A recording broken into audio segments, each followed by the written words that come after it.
আসসালামু আলাইকুম। আশা করি সবাই ভালো আছেন। আলহামদুলিল্লাহ, আপনাদের দয়ায় আমি অনেক ভালো আছি। চলে আসলাম নতুন একটি ব্লগ নিয়ে। আজকে হলো এই যে বারান্দা থেকেই শুরু হলো। দেখেন, সকাল সকাল বারান্দার কাজ শুরু হয়ে গেল। আর কি, যার বারান্দায় গাছ আছে সেই জানে গরমকালে প্রতিদিনই গাছে পানি দিতে হয়। এই যে দেখেন, গাছগুলো প্রচুর পরিমাণে পানি দিই, তারপরও পরের দিন সকালে দেখা যায় কি শুকায় আছে। দেখলে খুব মায়া লাগে আর কি। আর আমি তো গাছের ভক্ত, জানেনই। আমার গাছ শুকনা দেখলে আমার মাথা নষ্ট হয়ে যায়। আমি যখন গ্রামে যাই বেড়াতে, তখন আমার যে বাসায় থাকি ওই বাসার দারোয়ানের সাথে আমাদের খুব ভালো সম্পর্ক। ওনার কাছে চাবি দেওয়া যায়, উনি এসে পানি দেওয়া যায়। বা আমার বাসায় যে কাজ করে আপা, ওনাকে আমি চাবি রাখি গেটে, ওই দারোয়ানের থেকে চাবি নিয়ে উনি পানি দেয় গাছে। পানি দিলে আমি আইসে ওনাকে কিছু টাকা টোকা দিই, উনি অনেক খুশি হয়ে যায়। আমার তো মনে করেন গাছ ভালো থাকলে আমার মন ভালো থাকে, আমার গাছ ভালো না থাকলে আমার মন অনেক খারাপ থাকে। আপনার ভাইয়ের সাথে রাগারাগি করে দেখেন, সকালবেলা আজকে আপনার ভাইয়া একটা মার্কেট থেকে চড়াই পাখির বাসা আনছিল, এটা এখানে ঝুলাইছে, অনেক সুন্দর লাগতেছে। পরে চলে আসলাম অন্য বারান্দায়, এসে দেখি এ বারান্দায় অনেক বাতাস। এ বারান্দায় পানি দেবো কি, আমি বাতাসের ভক্ত হয়ে গেলাম গা। পরে দেখি একটু বাতাস খাওয়া শেষে পানি দেওয়া শুরু করে দিলাম। পরে যাক, পানি দেওয়া হোক। এখন এই গাছগুলো দেখেন, আমি গ্রামে গেছিলাম তখন একটু রোগা হয়ে গেছিলো, এখন আস্তে আস্তে নতুন পাতা ছেড়েছে, ঠিক হয়ে যাবে। পরে বারান্দায় দেখেন গাছে ফুল ফুটছে। এই তো আর কি, জানেনই তো, এই আর কি বারান্দায় আসলে আর কি ভালো লাগে, কারণ নতুন পাতা ছাড়তেছে। দেখেন আমার বাগান বিলাসে অনেক সুন্দর লাগে। পরে আসলাম ঘরের ভিতরে, দেখ আমার ঘরে যে কোনাতে আমি গাছ রাখছি, এগুলো দেখেন কত সুন্দর লাগে। আমার গাছ ছাড়া আর কি ভালো লাগে না আর কি। কাজ শেষ, এখন মেয়েকে নিয়ে কোচিংয়ে যাব। কোচিংয়ে ওকে দিয়ে আমি কিছু বাজার করে বাসায় আসবো। পরে গিয়ে আবার মেয়েকে নিয়ে আসবো আর কি। এটা আজকে আপনার ভাইয়ার শরীরটা বেশি ভালো না, সব কাজ একারই করতে হবে। উনি অফিসে যায় নাই, আজকে বাসায় আছে। পরে চলে গেলাম, কোচিং থেকে এখন চলে আসলাম।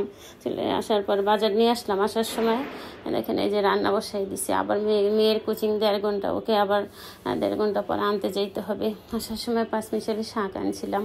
এটা আজকে বেশি করে পেঁয়াজ কাঁচামরিচ দিয়ে, আমি রসুন শুকনো মরিচ দিয়ে আর কি বাগার দেবো, বাগার দিয়ে রান্না করব, সাথে বোম্বাই মরিচ দিয়ে খাবো।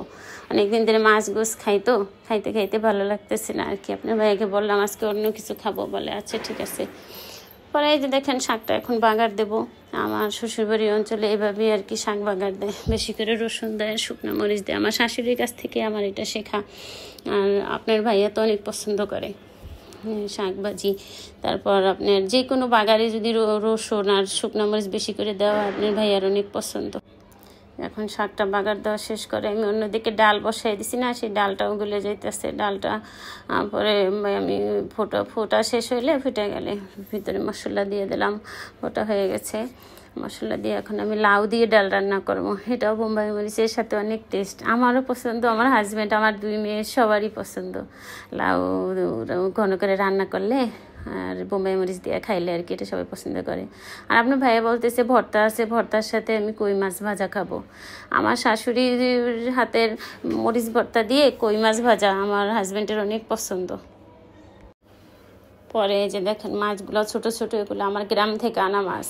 আমার বেশিরভাগ মাছই মনে করেন গ্রাম থেকে, আমার মা এগুলো কুইটা সবাইকে নিয়ে, বেশি করে মাছ যখন কিনি সবাইকে নিয়ে কাটে আমার জন্য প্রসেসিং করে পাঠায়। ওই মাছগুলোই আর কি আমাদের এখানে বেশি খাওয়া হয়। ঢাকায় বেশি মাছ কেনা হয় না, ইলিশ মাছ, চিংড়ি মাছ এগুলো কেনা হয়, বা ছোটো গুঁড়া মাছ।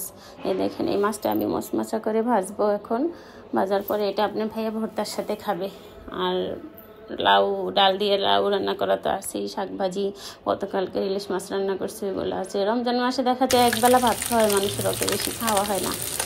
তাই মাছ গোছ দিয়ে তো এমনিতেই ভাত বেশি খাওয়া যায় না, অন্য তরকারি দিয়ে খুব ভালো খাওয়া যায়। এটা সবাই জানি আমরা, যে মাছ গোছ রান্না করে ঠিকই মানুষ যে মনে করে যে খাইতে পারবো বা ভালো কিছু হইলে, কিন্তু দেখা যায় খাওয়া যায় না। এর থেকে অন্য কিছু একটু ব্যতিক্রম রান্না করলে ওগুলো দিয়ে আরও বেশি ভাত খাওয়া যায়, তৃপ্তি মিঠাই আর কি, বুঝছেন। তাই এই কই মাছগুলো ছোটো ছোটো মাছ তো মুচমুচু করে ভাজলে অনেক টেস্ট হবে খাইতে। আমার বাচ্চারাও পছন্দ করে, আর আমার হাজব্যান্ড তো বেশি পছন্দ করে। আমাদের বাসায় দেখা যায় মাছ ভাজা বেশি আমার হাজব্যান্ডই পছন্দ করে বেশি।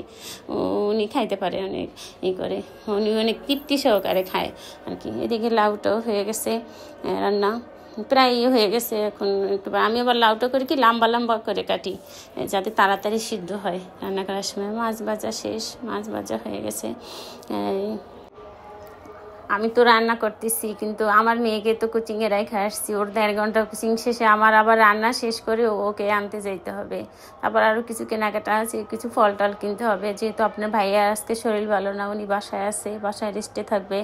এজন্য আমার তো কত টেনশন বাসায়। এরপর আবার ইফতারের আয়োজন, ইফতারি রেডি করতে হবে। জানেনই তো রোজার দিনে যতই কাজ করুক, কাজ আর শেষ হয় না, আর শেষের দিকে লাগে কাজ করে সারা যায় না আর কি। অনেক অনেক কাজ করে যায় বিকেলবেলা সন্ধ্যাবেলা, সবাই জানে। এর জন্য রান্নাটা একটু তাড়াতাড়ি করে রান্না করলে দেখা যায় ইফতারের সময় একটু হালকা হয় সব কিছু, অন্য ইফতারের আয়োজনটা করতে। তবে আমি আজকে বাসায় ইফতারি বানাবো না, আজকে বাইরে থেকেই কিনে নিয়ে আসবো। যেহেতু আমার 2 বার করে আমার মেয়ের কোচিংয়ে যাইতে হয়েছে, আপনাদের সাথে একবারের কথা বলছি। কিন্তু ওর কোচিংটা একটু টাইমটা উল্টাপাল্টা হয়ে গেছে, ঠিক হয়ে যাবে 2-1 দিন গেলে। ওনাদের একটু সমস্যা আছে আর কি, এই জন্য। যাক, রান্নাবান্না শেষ। এখন এই যে দেখেন বাটিতে করে আমি এগুলো সাজাইছি। এখন আমি আমার মেয়েকে আনতে যাব। ওই মেয়েকে আনতে গিয়ে আমি আসার সময় অনেক ফল টল কিনে নিয়ে আসছি, ওগুলো দেখেন। এখন মা মেয়ে মিলে টেবিলটা সাজাই ফেলাইছি। আপনাদিকে আইসা দেখি আপনার ভাইয়া এই যে জুসটা বানাইছে। এটা হলো আপেল দিয়ে বিট দিয়ে একটা জুস আছে না, বিট বলে ওটাকে, হ্যাঁ বিট বলে। বিট দিয়ে একটা আপেল দিয়ে চিনি দিয়ে আপনার লেবুর রস দিয়ে একটা শরবত বানাইছে। এটা খাইলে নাকি রক্ত হয় শরীরে, এই জন্য। আমাকে আচ্ছা ঠিক আছে খাও আজকে তোমরা সবাই মা মেয়েরা। আমি তো আর এগুলো পছন্দ করি না, আমার আবার সব খাবার দাবার আমার পছন্দ না, আমি একটু বাইসা খাই আর কি। এই যা প্রতিদিনের মতো এই যে ইফতারের আয়োজন সব কিছু কিনে নিয়ে আসলাম, এই আর কি। হালিম, ভাজা পোড়া, ফুলকপি পাকোড়া, পেঁয়াজু সব কিছু।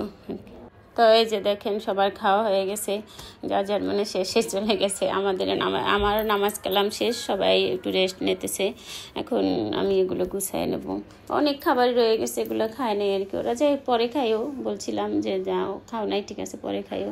তাই ভিডিওটা যদি কারো ভালো লাগে থাকে আমার পাশে থাকবেন, সবাই আমাকে সাপোর্ট করবেন। আল্লাহ হাফেজ সবাইকে।